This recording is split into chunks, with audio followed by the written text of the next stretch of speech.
क्या नाम, हिंदुस्तान और उसमें पार्टीशन हुआ, उसमें 10 लाख लोग मारे गए, उसकी कोई जिम्मेदारी नहीं लेगा। उसकी जब तक जिम्मेदारी नहीं लेंगे, रिलेशन सही नहीं हो सकते, क्योंकि वो आग जो है ना उतने लोगों को लगेगी, उससे आप बच नहीं सकते, चाहे हिंदुस्तान हो चाहे who was responsible for this has to be decided.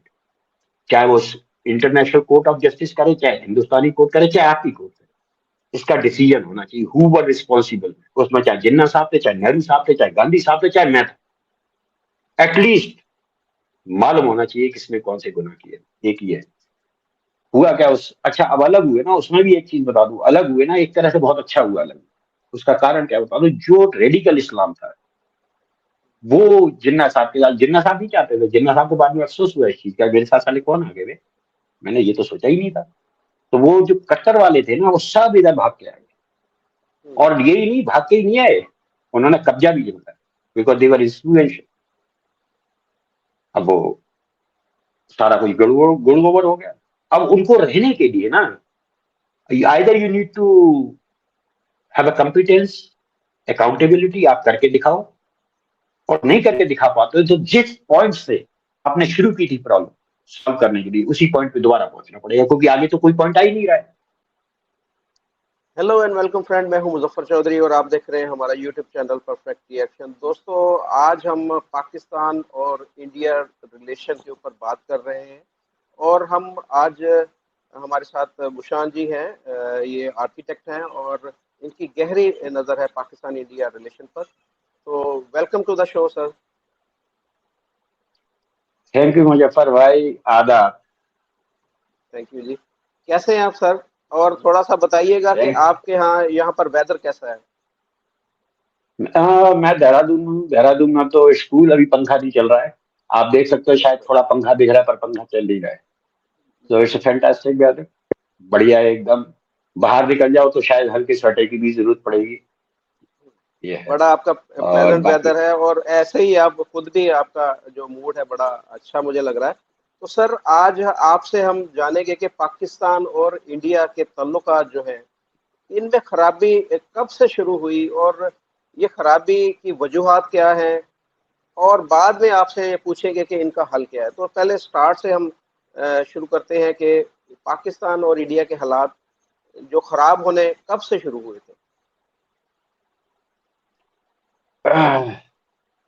देखिए, मैं वहां से स्टार्ट करूंगा कि बेसिकली पाकिस्तान और इंडिया में प्रॉब्लम क्या है, रिलीजन इज द प्रॉब्लम, है ना, कि भाई हम मुसलमान हैं और हम हिंदू हैं, तो ये है थोड़ा सा।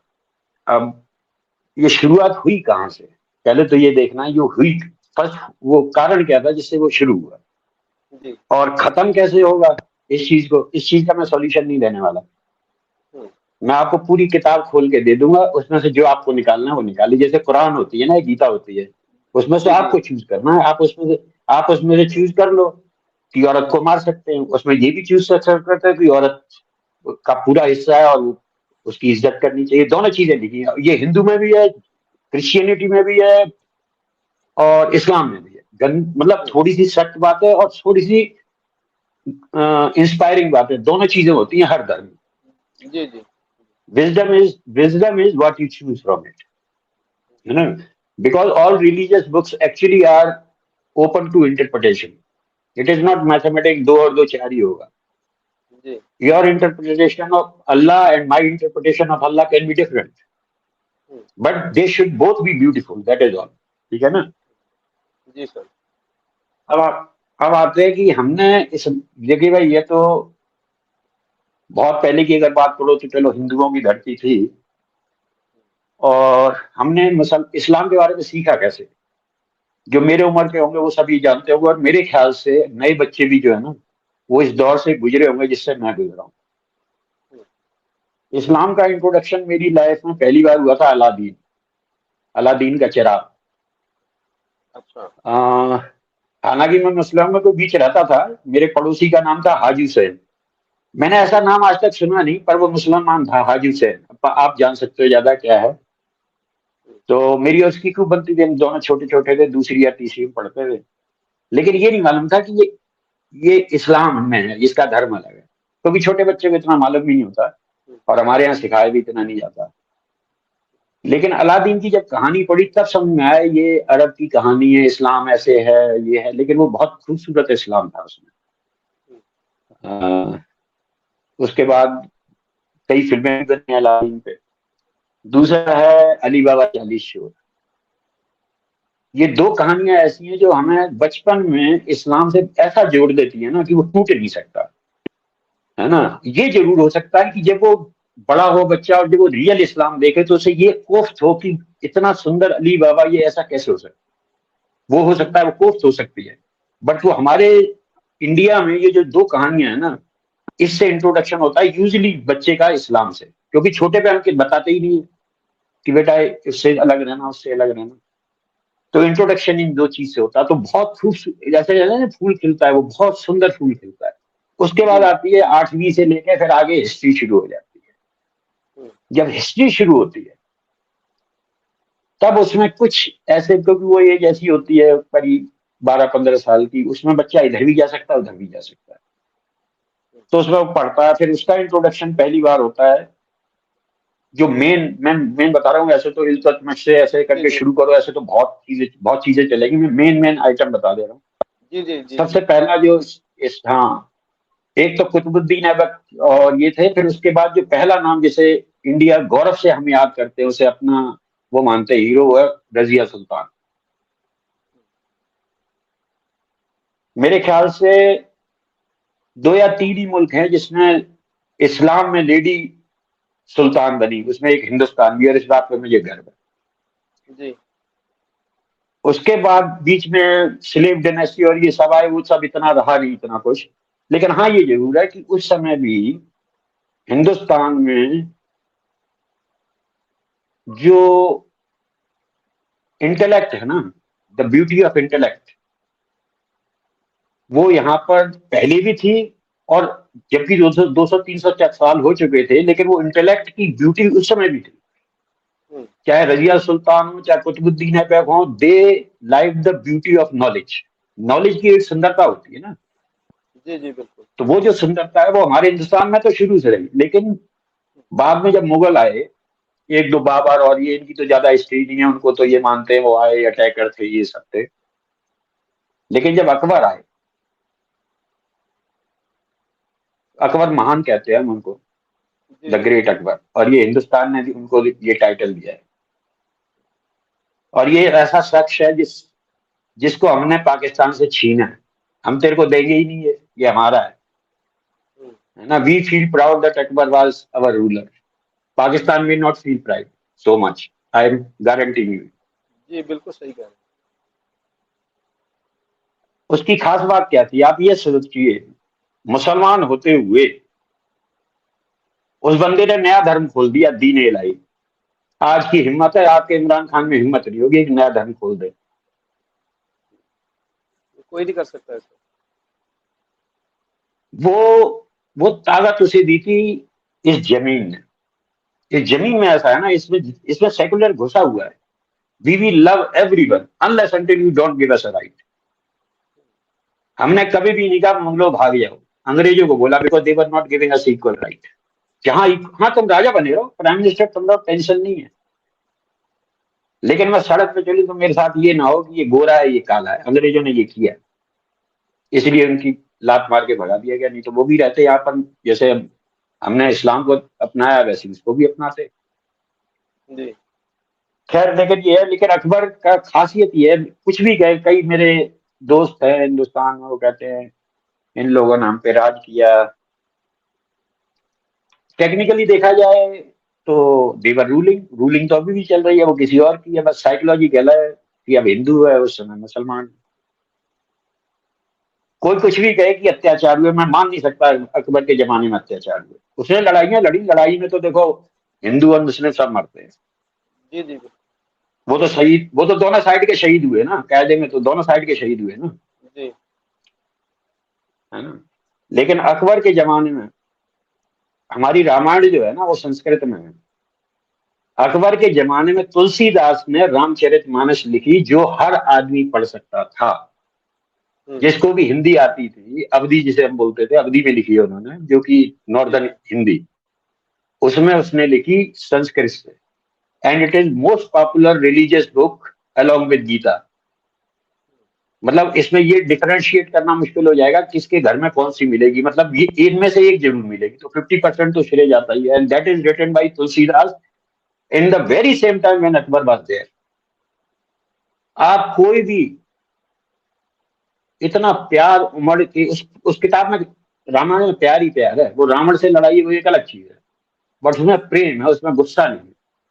प्रेम तभी हो सकता है जब रूलर भी प्रेम वाला हो।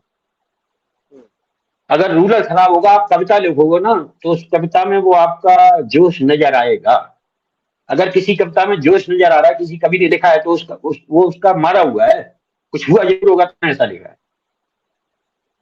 मुगल काल में किसी भी हिंदू का कोई ऐसी कविता नहीं थी जिसमें रोष हो या जीतने की चाहत हो, ऐसी कोई कविता नहीं। आप मेरे को ढूंढ के दीजिए। अंग्रेजों के आने में वीर जो आया ना, वीर रस कविता में, वो अंग्रेजों उसमें ज्यादा आया है।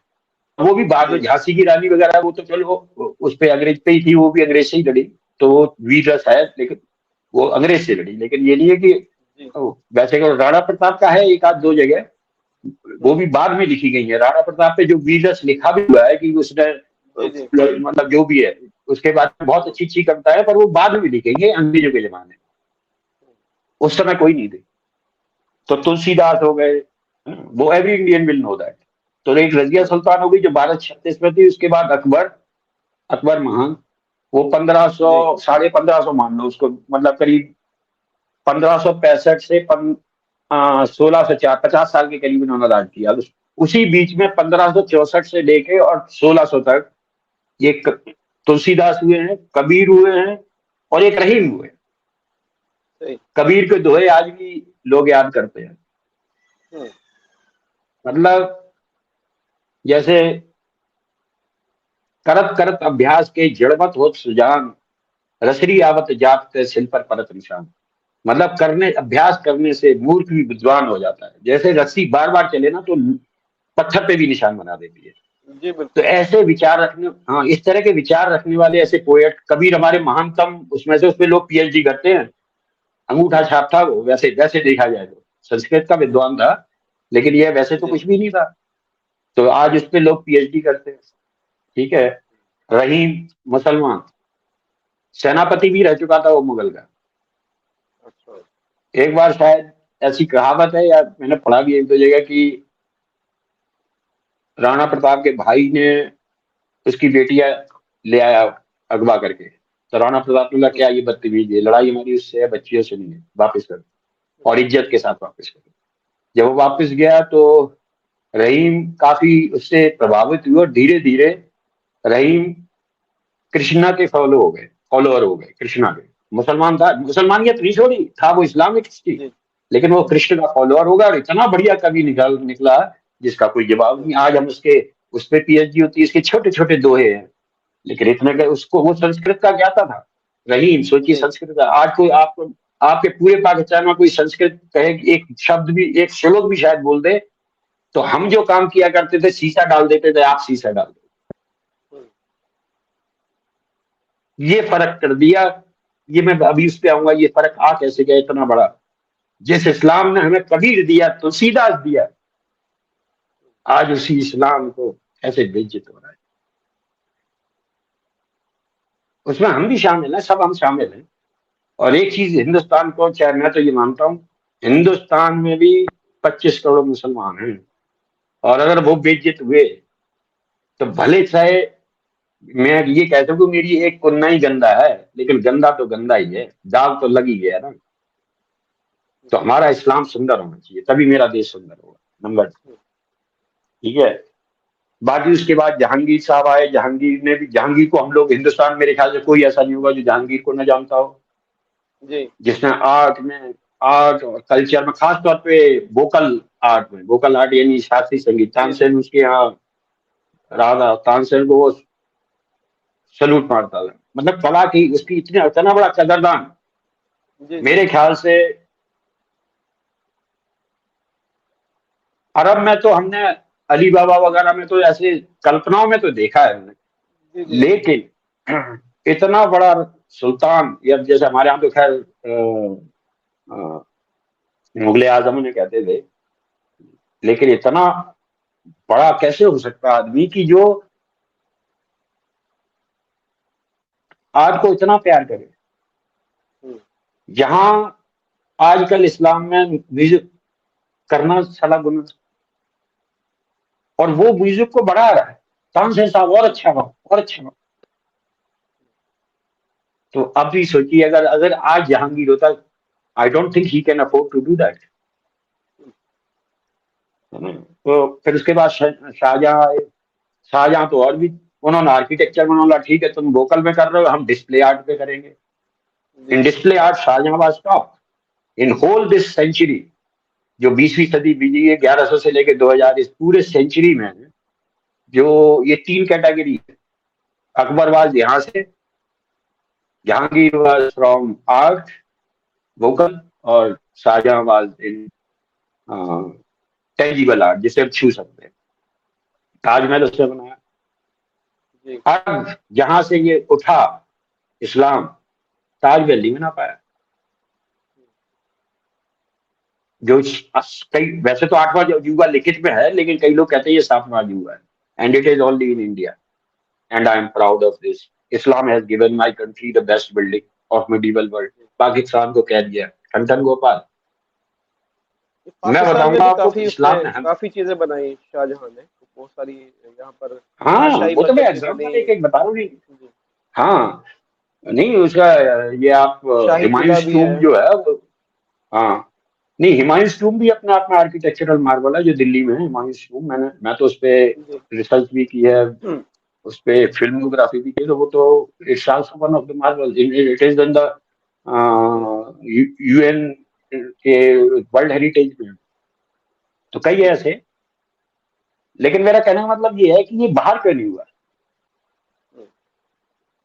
मतलब अरब में क्यों नहीं हुआ, इजिप्ट में क्यों नहीं हुआ। इजिप्ट में पिरामिड है, लेकिन वो इस्लाम के नहीं है, वो बाद में इस्लाम ने कोई ऐसा, आप स्ट्रक्चर देखो ना, 7वां अजूबा नहीं है, 7वां अजूबा हिंदुस्तान में। तो जो इस्लाम ने हमें दिया, एक तो ताजमहल दिया, महान अकबर दिए, ठीक है, हमारा आर्ट एंड कल्चर, वो तानसेन के चक्कर में हमने उस रोड को ऐसा अपना लिया, ये मान लिया कि म्यूजिक बहुत अच्छा है। उन्होंने म्यूजिक को वो बना दिया ना, जैसे आजकल क्रिकेट को बना दिया है गवर्नमेंट ने कि celebrity. Jahangir made a musician celebrity, ये उसका सबसे बड़ा योगदान। और अच्छा जो कि सर, मैं अमेरिका आपकी और बात इनमें ये आपकी आपकी बात काट रहा हूँ यहाँ हम्म पर, माजरत चाहता हूँ। हम्म दुनिया के कुछ तनकीद भी की जाती है कि मुगल जो शहनशाह है उनके ऊपर, कि दुनिया में, यूरोप में जब लोग साइंस के अंदर रिसर्च कर रहे थे, नई नई चीज़ें इजाद हो रही थी, और ये यहाँ पर बिल्डिंग बना रहे थे और इस तरह की चीज़ें कर रहे थे कि जिसका जो है आम जो लोग हैं उनको कोई फ़ायदा नहीं। देखिए, अगर कोई बिल्डिंग बनी है तो उन्होंने अपने रहने के लिए बनाई या अपनी वो बेगम की याद में बनाई है। अगर साइंस के अंदर रिसर्च इन्होंने क्यों नहीं की जो मुगलों ने? हाँ, दो तरह की लाइफ है मुजफ्फर भाई, एक लाइफ है त्याग की, एक लाइफ है कॉमर्स की। हिंदुस्तान हमेशा त्याग पे चला है। त्याग का मतलब ये है कि दिस मटेरियलिस्टिक डजंट मैटर। देखो, खुश रहने के लिए ये गारंटी है क्या कि मेरे पास कार हो मैं खुश रह लूंगा, क्योंकि खुशी की कोई गारंटी नहीं है। और ये भी मालूम है इस खुशी से भी है उसका सॉफ्टवेयर बदल है, ये हिंदुस्तान को मालूम है। और हिंदुस्तान के साथ साथ इंडियन इस्लाम को भी मालूम है। आप इंडियन किसी बुजुर्ग से बात करना और उसे बहुत शांति, पाकिस्तान बीच में मत लाना, उससे इस्लाम पूछना, आपके रोंगटे ना खड़े जाए। तो हिंदुस्तानी मुसलमान जानता है क्या है। एक आध थोड़े हैं जो अभी भी मानते हैं अपने, क्या नाम, कायदे आजम वाज राइट। ऐसे ही कुछ हिंदू हैं, वो कहते हैं हाँ कायदे आजम सही था, लड़ो साला इनको अलग करो। हमारे लिए कायदे आजम जब हीरो बनता है तो हमें प्रॉब्लम होती है। आपके यहाँ अपना वो होता है हीरो, तो आपको गर्व होता है। प्रॉब्लम देखो कैसा कॉन्ट्राडिक्शन है, कैसे मिलेंगे मेरे यार, कैसे मिलेंगे। अगर मेरा हिंदू कहता है भाई कि मैं तो जिंदा की फिलोसफी सही मानता हूँ, अलग करो, क्या जवाब दूं उसे, मैं क्या बोलूं उससे? और यहाँ है एक आध लोग कह देते जब गुस्से में आते, जब कोई एक घटना हो जाती है तो मेरे एक आध दोस्त है वो खुंदक खा जाते, तो मैं क्या बोलूं? तो ऐसे ही ऐसे अब ये दो पाकिस्तान पाकिस्तान के अंदर भी ऐसे है, जैसे कि भगत सिंह, उनका यहाँ पर घर है फैसलाबाद के अंदर। तो मैं उन्हें अपना लीडर समझता हूँ कि वो उन्होंने अंग्रेजों के खिलाफ जो है आज़ादी की जंग लड़ी, अपनी जान दी उन्होंने, तो हमारे लिए दी। यानी उसमें मैं भी शामिल हूँ। वो किसी हिंदू के लिए या खास किसी मुसलमान के लिए नहीं लड़े, वो हिंदुस्तान के लिए लड़े। तो हम्म, हिंदुस्तान में उस वक्त मेरे आबाओ अजदाद भी हिंदुस्तान के अंदर ही रहते थे, वो हमारे लिए लड़े। तो मैं उनको बिल्कुल। सल्यूट पेश करने उनके घर गया हूँ। लेकिन यहाँ पर जो इज्तिमाई पाकिस्तानी हैं, उनको भगत सिंह के बारे में पता ही नहीं कि भगत सिंह कौन थे, और उनकी हाँ इस खित्ते के लिए जो उनकी कुर्बानी, कितनी बड़ी कुर्बानी दी उन्होंने। तो ये यहाँ पर पाकिस्तान के अंदर बहुत कम लोग जो हैं वो भगत सिंह को जानते हैं। हाँ, वो ये भी हमने ले लिए ना भगत सिंह, एंड जी। थैंक्स टू पाकिस्तान की हमें दे दिया। कभी इस पे लड़ाई हो सकती थी, पाकिस्तान कह सकता था कि भगत सिंह हमारा है, हमने पहले ही ले लिया। तुम्हारे पास हम छोड़ेंगे ही नहीं कुछ, हम छोड़ेंगे ही नहीं, जो भी अच्छी चीज है हम ले लेंगे आपसे। और आपने दिए, खुशी खुशी दिए मुजफ्फर भाई, मैं सही बता रहा हूँ, खुशी खुशी दिए आपने। साहब रिजाली वहां से यहाँ आए, हम खींच के नहीं लाए उन्हें, वो खुद आए। और क्या लिखते हैं, आपके यहाँ तो लव अफेयर को बहुत गलत तरीके से देखते हैं। शायर ने कहा था जब उसने कवाली लिखी थी इश्क पे, तो क्या लिखता है, वो गाना भी है, कवाली है, बहुत फेमस कवाली है वो, कि इसकी इंतहा ये है कि बंदे को खुदा करता है इश्क, मतलब बंदे को उसने खुदा के बराबर खड़ा कर दिया। This can not happen in Pakistan Muslim, in Pakistan Islam, sorry. आपने इस्लाम को थोड़ा गंदा कर दिया, उसको कलरफुल रहने नहीं दिया उसको। It was so colourful, garden बनते थे, चार बाग बनते थे, महारानियां दुपट्टा लेके उस पर सोने की कारीगरी, ये सब होती थी। यहाँ क्या है, नहीं, ये तो हिंदुस्तानी है। वो तहजीब भी हम लेंगे, आपको आप मुगल वाली ड्रेस भी नहीं पहनने देंगे, और बोलिए वो भी हमारा, आप सिर्फ कासिम रखो, ठीक है। अच्छा अभी इस पे आते हैं, ये हमारे थे कभी नहीं तो फिर टूट जाएंगे। वो पर्पज नहीं समझ में आया ये हुआ क्यों। तो आपने इसमें शाहजहां भी ये बोला कि उससे कहते हैं वो कोई फर्क नहीं पड़ता, साइंस ने हमें क्या दिया। आज जो एनवायरमेंट की प्रॉब्लम आ रही है ना, अगर मैं साइंस सिर्फ उसका दे दे, who is the responsible for this, it is only science and only science. क्या जवाब देगी साइंस? मेरा यही दलील इतनी अपने आप में है कि साइंस को मुंह झुका के मेरे आगे भी झुकना पड़ेगा। सर, ये साइंस की वजह से हम सारा आपस ये, में बात कर रहे हैं इस वक्त। वो जो भी है, ये बात नहीं कर पाएंगे। साइंस अगर इसी तरह चलती रही ना और इसी तरह पॉल्यूशन होता रहा तो वी ऑल विल डाई। फिर ये वीडियो का करेंगे क्या? आज भी लोग दमा अमा से इतना, बच्चे शहरों में बहुत खराब उनका हो रहा है। ये वीडियो ना चले, मेरा बच्चा स्वस्थ रहे, मैं तो ये चाहूंगा, और हर माँ बाप ये चाहता है। और अपने माँ बाप के लिए लोग ये चाहते हैं कि वो ज्यादा दिए, और वो तभी हो सकता है जब एनवायरमेंट साइंस ने हमें नहीं दिया। तो कई चीजों में साइंस भी आ रही है, तो हमें, कई लोग ये कहते हैं कि नहीं साइंस में करिए, नहीं किया हमने। हमने एक बहुत सुशील और अच्छी सोसाइटी बनाई, जहां इतने इतने बड़े ग्रंथ रचे गए। हिंदुस्तान में अकेले कितने ग्रंथ, गुरु ग्रंथ जिससे सिख पंथ निकला, जैन पंथ जिससे जैनिज्म निकला, बुद्ध जिससे बुद्धिज्म निकला, सब यहाँ, और सब हिंदू थे।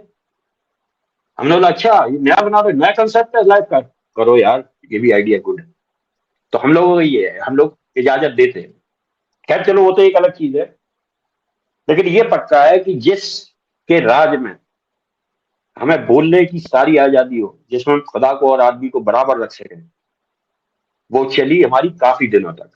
बहादुर शाह जफर जब तक रहे थे तब तक रही, मतलब वो राजा तो नहीं बन पाए, लेकिन उनको बनाने की कोशिश की 1857 में। तब भी उसके बाद गालिब साहब जो थे, उन्होंने भी ये बोला था कि भाई दारू को, शराब पीने दे मस्जिद में बैठकर, या वो जगह बता जहां खुदा में हो। ये हिंदू फिलोसफी है। उसने जी।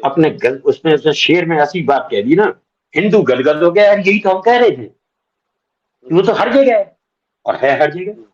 कोई भी मुसलमान कहते खुदा हर जगह नहीं है, खुदा हर जगह है। जी। तो ये सब नाटक क्यों? ये वो है, इसका मतलब ये नहीं है मस्जिद को मैं नीचा कर रहा हूँ, लेकिन फिलोसफी तो गजब की है ना, उसने चाटा तो मार ही दिया, सोचने पे तो मजबूर किया है ना। तो जी सोचने पे जो मजबूर कभी वही है। और इस मामले में गालिब साहब का कोई जवाब ही नहीं था, ये तो खैर है ही। फिर बहादुर जब फिर वो 1857 का वो सब हुआ, उसके बाद सब होते होते 1904 में, वो आखिरी समय था बस 1904, जब हम सब इतना सुंदर इस्लाम था ना, मैंने कहानियां पढ़ी है प्रेमचंद की, इसमें कैसा हमारा अनूठा, जिसे कहना चाहिए, प्रेम था। वो जी मैं बताऊंगा कैसे अनूठा प्रेम था, हमने और क्या क्या खोया है वो बताऊंगा आपको। 1904 जब था, जब हमारे अल्लामा इकबाल ने जब तराने हिंद लिखा, सारे जहां से अच्छा हिंदुस्तान,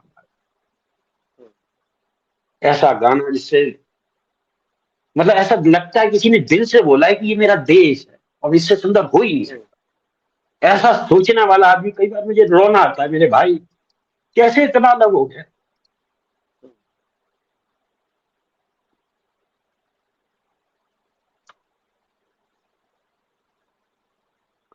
फेथ में बहुत ताकत है। फेथ जैसे फेथ है ना, इसमें ताकत बहुत है, कम की तरह ये सारा किसी को बर्बाद कर सकता है। प्रॉब्लम ये है, इसको सुंदर बनाने की जुगाड़ी नहीं सोच रहा। Faith has to be beautiful. मेरी माँ ने डीएनए टेस्ट नहीं किया, ये मेरा फेथ है, and faith has to be beautiful. हम सिद्ध कर रहे हैं वो था, भगवान है, देखो मैं प्रूफ दिखाता हूँ। Faith doesn't need a proof. If you are giving a proof, then it is not a faith at all. Faith has to be blind.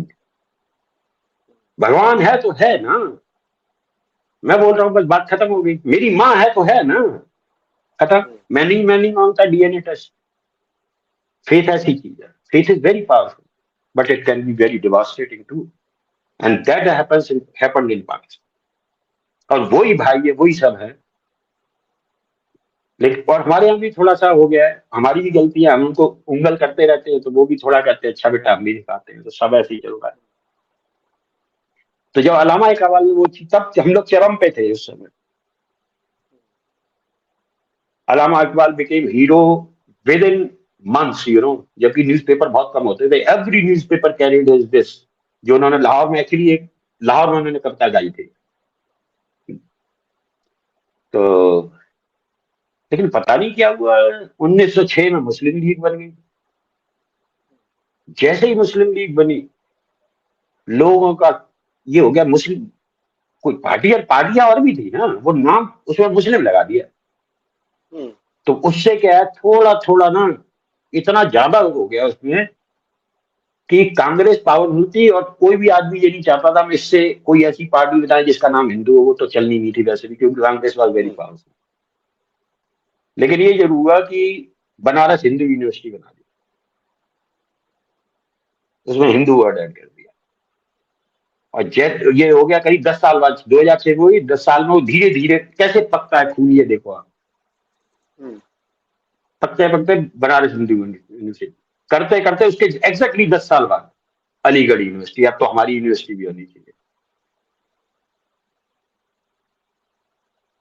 ये ऐसे ऐसे बढ़ते बढ़ते बढ़ते बढ़ते यहां तक हो गया कि इसे चिंगारी की जरूरत थी, बस एक चिंगारी मिल जाए, बस वो पटाखा बोल जाए। वो तब हो गया जैसे ही जिन्ना साहब ने बोला कि मुसलमानों के लिए अलग देश होना चाहिए। मुझे मालूम है, उन्होंने मतलब के लिए बोला था। He was very very secular, very secular. हाँ, उनको, जिन्ना साहब को ये जितनी नेहरू के प्रधानमंत्री बनेगा, मैं क्यों नहीं बनेगा। और नेहरू को ये जिद थी, जिद भी नहीं इतनी थी, जिद नेहरू मान भी गए थे। वो ये कह रहे थे ठीक है, क्योंकि उनको गांधी जी ने बोला, पटेल ने भी बोला है, कोई बात नहीं, कुछ नहीं, नेहरू ने बोला वो तो हो जाएगा।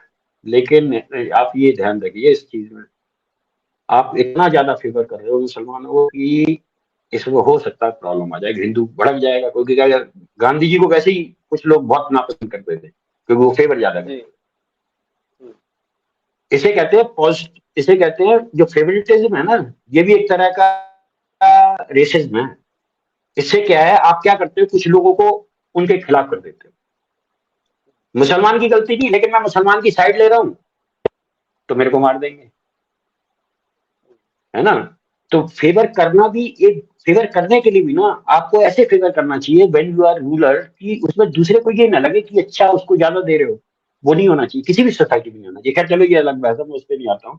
तो उनको ये था कि कैसे मैं बनूं, कोई एक हिट तो उन्होंने बोल दिया बस इस्लाम। वो एक चिंगारी चाहिए थी और सबको बढ़ना चाहिए था, बस हो गया। अब चलो हो गया, कोई बात नहीं। लेकिन प्रॉब्लम ये हुई कि इसमें करीब 10 लाख लोग मरे। उसकी जिम्मेदारी कोई नहीं लेने को तैयार। उसकी जिम्मेदारी कौन लेगा, किसकी वजह से मरे? 1350 मुसलमान मरे गुजरात में, और 500 कुछ हिंदू मरे। लेकिन मोदी साहब की धोती में ऐसा कलंक लगा दिया ना पूरे हिंदुस्तान में और पाकिस्तान में और कुछ वर्ल्ड के लोगों ने भी, किसने किया? कौन आदमी ऐसा चाहेगा कि इसके कितना भी बुरा हो चाहेगा मेरे ऐसा हो जिसमें मेरे वर्ल्ड में नाम खराब हो? कोई नहीं चाहता था। कोई नहीं चाहे। उस बंदे का ये वो कलंक लेके जिएगा, कलंक लेके मरेगा, क्योंकि वो महान है। जैसे राम थे ना, राम पे भी एक कलंक लगा, वो भी कलंक लेके गए। ऐसे ही इनको लग गया। हम हिंदुस्तानी अपनी कोर्ट को मानते हैं। Court is first. उसने जो कहा मेरे इरादे इदारे ने, वो बिल्कुल सही कहा। चाहे वो मेरे को अंदर से लगे कि नहीं यार थोड़ा एक ये भी हो सकता था, कहीं ऐसा तो नहीं है, वो लगने से नहीं होगा। बस एक बार कोर्ट ने बोल दिया, बात खत्म। अब ऊपर से खुदा भी आ जाए, मैं मानूंगा नहीं। इसको बनाया पूरी सोसाइटी ने, this is institution, we will respect it. एक बार बताऊं मुजफ्फर भाई, जी थोड़ी सी बुरी जरूर लगेगी, बुरी लगेगी। जितनी बार आप कहते हो ना भुट्टो जिंदा है, आप अपनी अदलिया पे एक इधर से चाटा मारते हो। और जब कहते हो ना भुट्टो शहीद है, तो दूसरे काल पे चमाटा मारते हो। आप सोचते हो कोर्ट आपकी इज्जत करेगी? फॉर मी, कुछ भी हो, आप कुछ अपनी कहानी बनाते रहो। For me Pakistani court is supreme. मैं उसका कहना मानू, वो गलत है आप कहते रहो, वो उसने रिश्वत लिया, टेलीफोन रिकॉर्डिंग देख लो, ये देख लो। It is all 22 crore people have chosen that institution. उसकी इज्जत करनी पड़ेगी। अगर नहीं करोगे तो मैं आपसे कहूंगा आपकी डिग्री पे मैं कहूंगा ये नकली है। क्योंकि आपका इंस्टीट्यूशन को जब साला जुडिशरी में तो इल्जाम लगा रहे, तो मैं आपकी बीए की डिग्री पे इल्जाम लगाऊंगा, क्योंकि हो सकता है बिका हुआ हो रजिस्ट्रार उस समय, क्योंकि सब बिके हुए हैं ना। अपनी डिग्री तो ओरिजिनल है, जज not original, this will not work. So be very careful when you say anything about Bhutto. ये एग्जांपल दिया आपको कि आप कैसे अनइंटेंशनली, आपकी आपकी अंदर से भावना नहीं है कोर्ट को, लेकिन आप अनचाहे कोर्ट की बेइज्जती करते हो। मत करो, गलत बात। तो अलामा इकबाल जो थे, तो जैसे उन्होंने लिखा सारे जहां से अच्छा, उन्होंने खुद लिखा, इसमें पंक्ति है, मजहब नहीं सिखाता आपस में बैर। पता नहीं आपने ये वाला सुना है, तराना हिंद और की नहीं? हिंदी है हम, वतन है हिंदुस्तान हमारा। जी सुना हुआ है और वही आदमी है। हाँ, वो इतना आगे हो गए। तो ये इस तरह से जब हमारा आजाद हुआ, जब क्या नाम हिंदुस्तान और पार्टीशन हुआ, उसमें 10 लाख लोग मारे गए। उसकी कोई जिम्मेदारी नहीं लेगा। उसकी जब तक जिम्मेदारी नहीं लेंगे, रिलेशन सही नहीं हो सकते। क्योंकि वो आग जो है ना, उतने लोगों को लगेगी, उससे आप बच नहीं सकते, चाहे हिंदुस्तान हो चाहे who was responsible for this has to be decided. चाहे वो इंटरनेशनल कोर्ट ऑफ जस्टिस करे, चाहे हिंदुस्तानी कोर्ट करे, चाहे आपकी कोर्ट करे, इसका डिसीजन होना चाहिए हु वर रिस्पॉन्सिबल। उसमें चाहे जिन्ना साहब थे, चाहे नेहरू साहब थे, चाहे गांधी साहब थे, चाहे मैं था। एटलीस्ट मालूम होना चाहिए किसने कौन से गुनाह किए। एक ही है। लेकिन एक ये मैंने एक आपको हिंट दे दिया कैसे हमारे रिलेशन सही हो सकते हैं। सर। इसमें और एक उसके चीज बाद मैं हम, आपसे पूछना चाहूंगा, एक चीज पूछना चाहूंगा हम्म, कि क्या में पाकिस्तान से पहले जो जिस तरीके से एक तहरीक चल रही थी, मुसलमान और हिंदू सारे इकट्ठे ही थे। तो आपने जैसे बोला कि हम्म, मुस्लिम लीग का कयाम हुआ, उसके बाद में फिर वो सारे मुसलमान उधर आए। तो ये इसके पीछे आप क्या समझते हैं कि किसकी सोच कार फरमा थी? ये जो टू नेशन थ्योरी एक डिस्कवर की गई, एक सामने रखी गई, ये चंद सालों के अंदर ही हुआ ना। टू नेशन थ्योरी पहले तो नहीं थी, पहले तो हिंदू मुसलमान इकट्ठे ही सारा कुछ ये तहरीक चला रहे थे। बिल्कुल, तो ये टू नेशन बिल्कुल, बिल्कुल। थ्योरी किसकी इजाद थी? नहीं, ये तो ऐसा था, ये तो हो सकता है 1890 से स्टार्ट हुई हो सकता है 1857 के बाद हुई हो, लेकिन प्रूफ नहीं है ना उसका। प्रूफ तब होता है जब कोई आदमी अपना एक गुट बनाता है, जैसे हम 4 लोग मिलकर खाना फूसी करें और एक अलग कोने में खड़े हो जाए, तब डाउट शुरू होता है। तो पहला डाउट जो, मैं नहीं कह रहा उन्होंने ऐसे इंटेंशन बनाई होगी, पर जो जैसे ही मुस्लिम लीग बनी ना, उसके रिपरकशन सब, जैसे आपके यहाँ भी अगर कोई ऐसी कोई पार्टी हो जो इस तरह से हो, तो आपको उसकी थोड़ी बहुत अंदर वो उसकी इच्छाएं समझ में आने लगेंगी। क्या उसकी इतनी हो सकता है उसकी 10% हो, लेकिन आप 100% बना सकते हो, because opinion is our right. तो उसमें हिंदू होना तो चाहिए, तो उन्होंने बना दी बनारस हिंदू यूनिवर्सिटी, और बाकायदा लीगल मुस्लिम यूनिवर्सिटी की वो उठी आवाज की हमें भी चाहिए, और वो बनानी पड़ी। तो ऐसे करके फिर धीरे धीरे ऐसे और भी कई इंसिडेंट हुए, जो छोटे छोटे, वो फिर लंबा हो जाएगा, कि जिससे एक वैर वैर आ गया। हुआ क्या उस, अच्छा अब अलग हुए ना, उसमें भी एक चीज बता दूं, अलग हुए ना एक तरह से बहुत अच्छा हुआ अलग। उसका कारण क्या बता दूं, जो रेडिकल इस्लाम था वो जिन्ना साहब के साथ, जिन्ना साहब नहीं चाहते थे, जिन्ना साहब को बाद में अफसोस हुआ इस चीज का, मेरे साथ साले कौन आ गए वे, मैंने ये तो सोचा ही नहीं था। तो वो जो कट्टर वाले थे ना, वो सब इधर भाग के आए, और यही नहीं, भाग के ही नहीं आए, उन्होंने कब्जा भी जमाया, बिकॉज देवर इंफ्लुएंशियल। अब वो सारा कुछ गुड़ गोबर हो गया। अब उनको रहने के लिए ना, either you need to have a competence, accountability, आप करके दिखाओ, और नहीं करके दिखा पाते हो तो जिस पॉइंट से आपने शुरू की थी प्रॉब्लम सॉल्व करने के लिए, उसी पॉइंट पे दोबारा पहुंचना पड़ेगा, क्योंकि आगे तो कोई पॉइंट आ ही नहीं रहा है।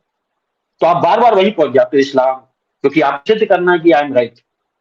तो ये खैर ये फिलोसफिकल हो जाएगी। तो अब हम आप अलग हो गए। अब इसमें बाद में 1947 के बाद क्या हुआ, 1947 के बाद हमने पाकिस्तान से बहुत कुछ छीना है। पाकिस्तान ने अपनी झोली फैलाकर हमें दिया है। क्या वो शायद लुधियानवी, वो हम बाद में बात करेंगे, क्योंकि 47 के बाद आज तक की जो स्टोरी है, this will be same story just like from how we got introduced with Islam. For us Islam is, और जब अलग हुए, ये बहुत इंपॉर्टेंट, जब हम अलग हुए हैं उसमें देखिए, हमारा मोटो था कंट्री का, सत्य में विजय थे, ट्रुथ ऑलवेज ट्रायम्फ, सत्य की हमेशा जीत होती है। आपके कुरान में भी लिखा है, सत्य के लिए चाहे अपना नाम खराब हो, अपना बेटा भी कुर्बान हो, मैं खुद कुर्बान हूं, उसके लिए सही खड़े हो। वो अपने आप में ईश्वर है। आपका मोटो क्या है? फेथ, डिसिप्लिन और यूनिटी, इतनी सारी चीजें। फेथ, फेथ लिख दिया, फेथ की डेफिनेशन क्या, हमने तो डिफाइन कर दिया, तुझ की सत्य की जय होती है। अब ये फेथ ही है ना, कानून आप साइंटिफिकली प्रूफ कर सकते हो? नहीं कर सकते। दिस इज अ फेथ, ये एक फेथ है कि सत्य से विजय होती है। हमने उसको फेथ बनाया, फेथ भी बनाया, और उसका उसको एग्जाम्पल दिख के भी बताया क्या चीज है। आपके में फेथ का मतलब ही नहीं। तो ये एक एग्जाम्पल है, तो हमने उस पर पूरा फॉलो किया है। दूसरा है ज्ञान। आपके में जो पहला वर्ड अल्लाह ने जो बोला था, अपने नबी, प्यारे नबी को जो बोला था, क्या बोला? शुरुआत की थी इकरा, इकरा बिस्मि रब्बिकल ऐसे करके। हाँ, आपने उसको भी कहीं साइड में कर दिया, हमने ले लिया वो। हमारे सारे इंस्टीट्यूशन पे लिखा हुआ है, अगर संस्कृत में बताऊं, स्वदेश पूज्यते राजा, विद्वान सर्वत्र पूज्यते। जो राजा भी है ना, वो सिर्फ अपने देश में उसका सलाम होगा, लेकिन जो ज्ञानी होता है उसके पूरे विश्व में वो होता है सलाम। और ये आपके कुरान में भी लिखा, आपने उसको हटा दिया, हमने ये सारे स्कूलों पे लगा दिया। सारी चीजें आदमी की लगाई है, अगर मैं आपको प्रूव कर दूंगा हमने कौन कौन से कंसेप्ट अपनाए, it is all from Islam. Because अच्छी चीजें सब कॉमन है उसमें, चाहे हिंदुइज्म हो चाहे क्रिश्चियनिटी, चाहे उसमें हमने अच्छी अच्छी चीजें निकाल ली। हमने देखा इसके बाद अच्छे है इस्लाम के, इसमें से ले लो, कहने में ये अच्छा है, ये ले लो। दूसरा, इस्लाम ने हमें क्या दिया 47 से पहले तक, सबसे लास्ट बात, और इस पे खत्म करिए, इस्लाम ने हमें तहजीब दी। आज भी हिंदुस्तानी तहजीब, उसको याद करो ना। जैसे आप हो ना, आप जीत नहीं मानते जब मैं कहता हूँ आप बहुत अच्छा काम कर रहे हो, अरे नहीं, सब ऊपर वाले की मेहरबानी है, आपकी दुआ है। ये जो छोटा बनना है ना, ये हमें इस्लाम ने सिखाया है। ये जो होते हैं ना औरंगजेब टाइप, जो लास्ट में आए थे, जो ऐसे होते हैं, फिर उनको हम सिखाते भी है सबक। आज उनके नाती पोते वही पराठे वाली गली में ऐसे ही रहते हैं, आधे नंगे आधे कैसे। तो वो तो ऐसे ही रहेगा। अगर वो होता तो हम उसे शहंशाह बनाते, उससे एक और ताजमहल बनवाते, लेकिन नफरत से। तो कुछ ऐसे थे, वो हमेशा रहेंगे, वो हमेशा रहेंगे, और उसका हमें कोई गिला नहीं है कि कुछ मुसलमान खराब है, कोई कुछ हिंदू भी खराब है। है ना, वो तो चलेगा, उसका कोई गिला नहीं है। लेकिन जो अच्छी चीज है, जो इस्लाम ने हमें तहजीब सिखाई है ना, उस तहजीब का कोई जवाब नहीं। अल्लाह को कभी आए, कभी देखिएगा क्या इस्लाम, गजब। आप शब्द ही नहीं है हिंदी में, आप हमने लिया है इस्लाम से। हमें एक चीज, हमें पाकिस्तान से दो तीन चीजें, एक तो हमें मोहब्बत दे दे, जो वर्ड है ना मोहब्बत, आई लव यू कितना भी कह लो, मैं तुमसे प्यार करता हूँ, जो मोहब्बत का जो डेप्थ है वो नहीं आ सकती, नंबर वन, ये वर्ड हमें दे दो। दूसरा ये है, अल्लाह और खुदा दो वर्ड है। अल्लाह आप रखो, मैं कहीं पर जुगाड़ करता हूँ कि खुदा को पेटेंट किया जाए इंसान के लिए, वो हिंदुस्तान के लिए, ये हमारा वर्ड है, ये हम आपको नहीं देंगे। आप अल्लाह करो, अल्लाह अल्लाह करो, हम भी करें अल्लाह, वो ठीक है, लेकिन खुदा इंडियन पेटेंट है, क्योंकि तुझ में रब दिखता है, तुझ में खुदा दिखता है, ये हम ही कह सकते हैं, आप नहीं कह सकते। वो कहेंगे अल्लाह से बड़ा कैसे, उसमें कैसे दिख जाएगा, वो दिख नहीं सकता। तो ये चीजें हमें, बहुत चीजें हमें इस्लाम से मिली है। खाना, खाना क्या दिया, एक पंजाबी ने खाना दिया, एक मुगलों ने खाना दिया, बाकी तो सब दाल रोटी वाले हैं, है कि नहीं? ठीक बिल्कुल है मुझे सही। भाई, अब बताओ। जी हाँ, मैं बहुत अभी यही खत्म बहुत करूंगा, 47, जी जी, हाँ 47 के बाद की आगे की कहानी बाद में करेंगे। वो दोबारा प्रोग्राम में कर लेंगे। बड़ा आपने हमें हाँ अभी आज बताया सारी चीज़ों का, हिस्ट्री बताई, बिल्कुल। और ये बताया कि मुसलमान और इस्लाम किस तरीके से बरे-सगीर के अंदर वो रहे, और कैसे हिंदू और मुसलमान एक साथ रहे और बड़े प्यार मोहब्बत, और जैसे आपने मिसालें बताई, वो मेरा तो दिल खुश हो गया कि ये बंटवारा फिर क्यों हुआ। इस पे तकलीफ भी होती है और दुख भी होता है। चलें, वो एक चीज़ जो हम्म टू नेशन थ्योरी अब बताई जाती है हमें कि जी उसकी वजह से, लेकिन जो वहाँ पर हिंदू रह रहे हैं, मुसलमान रह रहे हैं इंडिया के अंदर, वो एक साथ इकट्ठे रह रहे हैं और उन्हें कोई भी प्रॉब्लम नहीं है। तो अगर ये एक ही मुल्क होता, बड़ा मुल्क जो पाकिस्तान, इंडिया और बांग्लादेश की हालत में है, तो मेरे ख्याल में इस वक्त दुनिया की एक सबसे बड़ी ये सुपर पावर होता है, ये जो ये खिता है, एब्सोल्युटली, जितनी इसके अंदर। एब्सोल्युटली। बहरहाल कुछ लोगों को ये ताकत इकट्ठी पसंद नहीं थी, तो उन्होंने मुसलमानों को इसमें इस्तेमाल किया, जो भी किया। हाँ अब तो वो हो गया।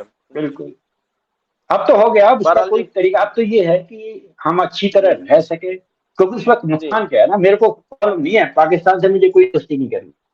प्रॉब्लम ये है, मेरे को मजबूरी में करनी पड़ रही है, क्योंकि मेरे यहाँ के मुसलमान भाई है ना, जब भी कोई इनको, जैसे को कि उसकी लेनी है, या उसको उसके लिए, उसको मेरे को कहीं चोट पहुंचानी है, तो मैं क्या कहूंगा, तू तो पाकिस्तानी है बे, और उसका मुंह इतना सा रह जाता।